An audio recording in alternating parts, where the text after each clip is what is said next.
Audio Jungle.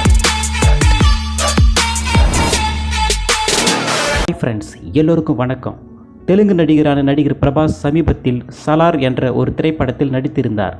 அதோட ரிலீஸுக்கு அப்புறம் 5 நாள் வசூல் நிலவரம் இப்போ பார்க்கலாம். அதன்படி பார்த்தால் முதல் செவ்வாய்க்கிழமை அதாவது டிசம்பர் 26 தேர்வில் வெற்றி பெற்று உள்ளது. முதல் 4 நாட்களை காட்டிலும் 5ஆம் நாளில் வசூல் குறைந்தாலும் ஷாருக் கானின் டன்கி படத்தை ஒப்பிடும்போது மிகப்பெரிய வசூலை ஈட்டியது. 5வது நாளில் பிரபாஸின் இத்திரைப்படம் இந்தியாவோட அனைத்து மொழிகளிலும் 25 கோடியே 13 லட்சம் வசூலித்துள்ளதாக Sacknic.com தெரிவித்துள்ளது. பாருங்க, இதன்படி இந்தியாவில் முதல் 5 நாட்களில் சலார் பட வசூல் 280 கோடியை எட்டியுள்ளது. 5ஆம் நாள் வசூலான 25 கோடியில் பாதிக்கு மேல் வந்துள்ளது. இந்த சலார் திரைப்படம் மாநிலங்களில் செவ்வாய்க்கிழமை 13.19 கோடிகளை வசூலித்துள்ளது.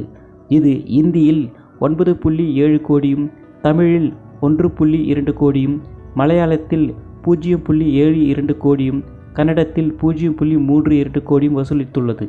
மேலும் உலக அளவில் 450 கோடியை தாண்டி 500 கோடியை நெருங்குகிறது. 6 அல்லது 7 நாட்களில் இந்த மதிப்பெண் கிடைக்க வாய்ப்புகள் உள்ளன. அது மட்டுமல்லாமல் டன்கி போன்ற படத்திலிருந்து இந்தி பெல்ட்டில் கடுமையான போட்டி இருந்தாலும் சலார் தொடர்ந்து தனது பலத்தை வெளிப்படுத்துகிறது. செவ்வாய்க்கிழமை நிலவரப்படி இந்திய அளவில் டன்கி படம் 10 கோடி வசூலித்திருந்த நிலையில் சலார் படம் 25 கோடி வசூலித்துள்ளது. டன்கி படம் முதல் நாளில் இந்தியாவில் மட்டும் 140 கோடி மட்டுமே வசூலித்துள்ளது.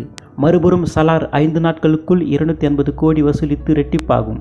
இதன்படி இந்தியாவில் இந்தியிலும் பல இடங்களில் டன்கி படத்தை அகற்றிவிட்டு தியேட்டர்களில் சலார் காட்சிகள் அரங்கேறி வருகின்றன.